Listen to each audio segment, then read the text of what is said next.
Salut tout le monde et bienvenue dans les derniers CLC de la saison qui va être consacré à Rebirth, le dernier reboot, relaunch, on sait pas trop, de DC Comics qui débute à peine en France. C'est l'occasion parfaite pour vous lancer dans DC Comics ou lui redonner sa chance, et puisqu'avec Yanda, Salut tout le monde. ça fait à peu près un an qu'on suit ce Rebirth, on s'est dit qu'on allait en profiter pour vous présenter nos 3 séries coup de cœur, les séries qu'il ne faut surtout pas manquer. Alors moi en fait j'en ai choisi 5. Mais je te laisse commencer pour la peine. Bref, moi pour commencer je vais vous parler de la série Nightwing écrite par Tim Seeley. Wow. T'as dit quoi là? J'ai fait un truc de mal. Bah il me semble qu'on s'était mis d'accord, au-delà du fait que ça semble évident, je suis celui qui parle de la série Nightwing. Ouais, mais vu que j'ai bien aimé moi aussi et que t'es peut-être pas le plus objectif concernant Nightwing, je me suis dit que pour une fois on aurait pu changer. Eh beau masque, fais gaffe parce que je suis un grand malade, et si tu continues comme ça, j'en ai rien à faire, je brûle un exemplaire de The Fix. Wow, ok, tu fais Nightwing. Il est complètement taré.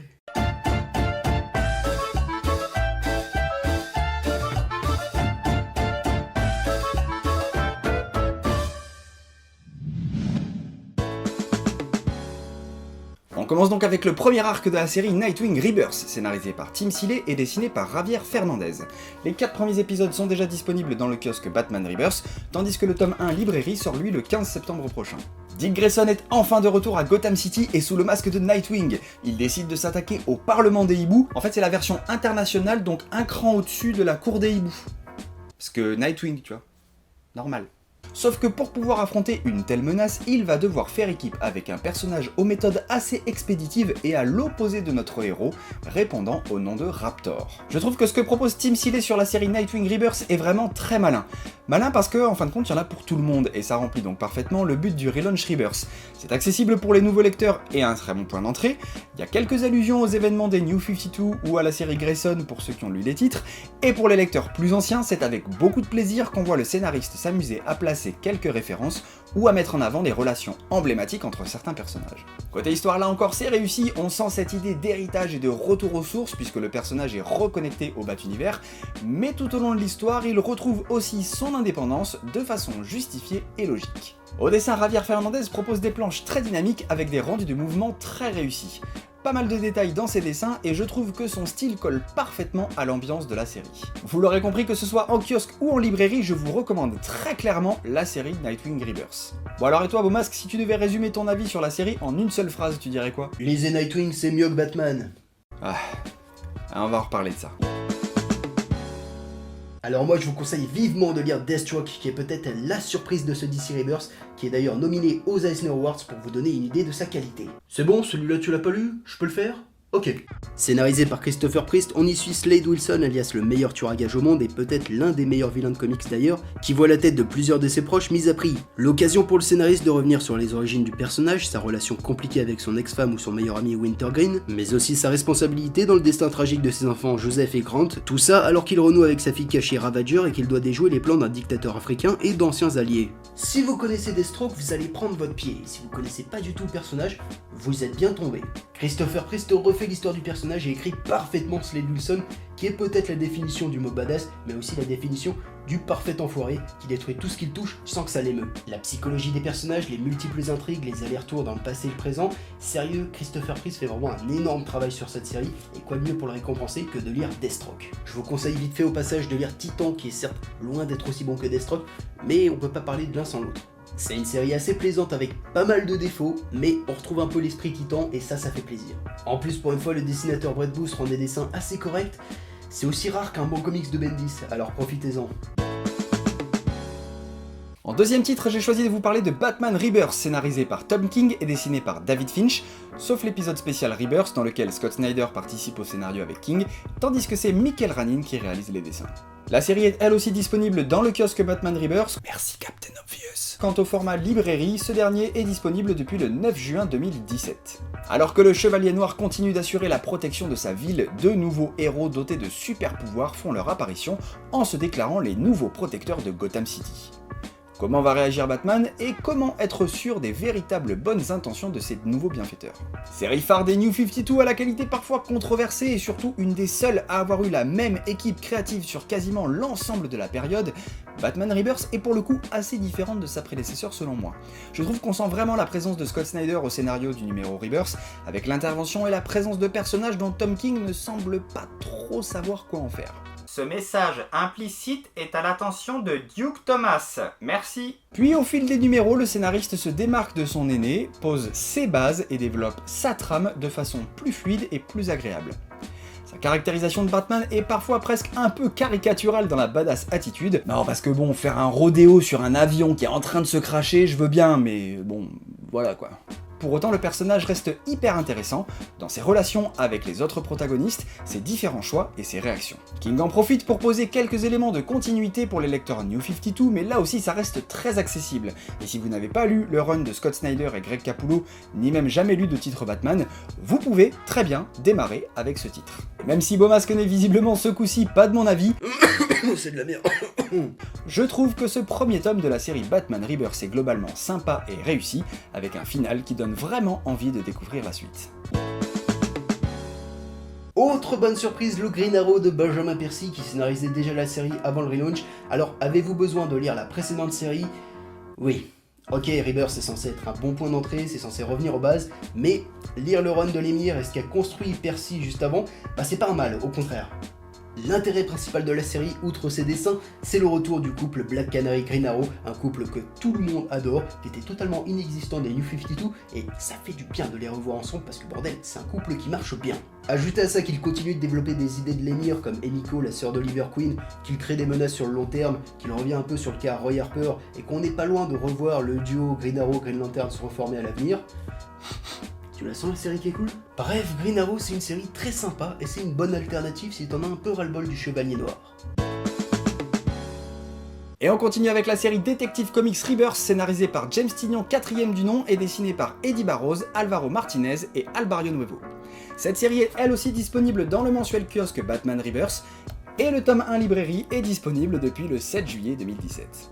Ce premier tome librairie contient les numéros 934 à 940 puisque vous l'aurez compris, avec Rebirth, la série reprend sa numérotation d'origine, en y incluant quand même les 52 numéros de la période New 52. Ce qui veut aussi dire qu'on va enfin avoir un vrai Detective Comics numéro 1000. Wouhou Oui, ce qui ne va en fin de compte pas changer grand chose. Pour pouvoir faire face à une menace inédite, Batman n'a d'autre choix que de rassembler une équipe pour assurer la protection de Gotham City, et c'est Batwoman, Red Robin, Spoiler, Orphan et Gueule d'Argile qui en sont les membres. Quel plaisir de revoir l'esprit d'équipe dans ces histoires, le choix des membres est intéressant, chacun bénéficie de sa mise en avant avec une rapide présentation pour les nouveaux, même si concernant Orphan et Spoiler, le plus simple pour les découvrir est encore d'aller lire les séries estampillées Eternal.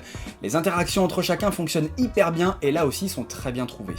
La caractérisation offre plusieurs genres de personnages, chacun a sa spécificité, et ça participe aussi selon moi à la réussite du titre. Côté dessin, les artistes proposent dans l'ensemble des planches très réussies, les personnages sont expressifs, les combats dynamiques, et mis à part ces cases au rendu peinture dont j'ai pas vraiment compris l'utilité de ce rendu, d'autant que c'est à chaque fois juste sur une partie de la page, c'est vraiment un plaisir de lire ce titre.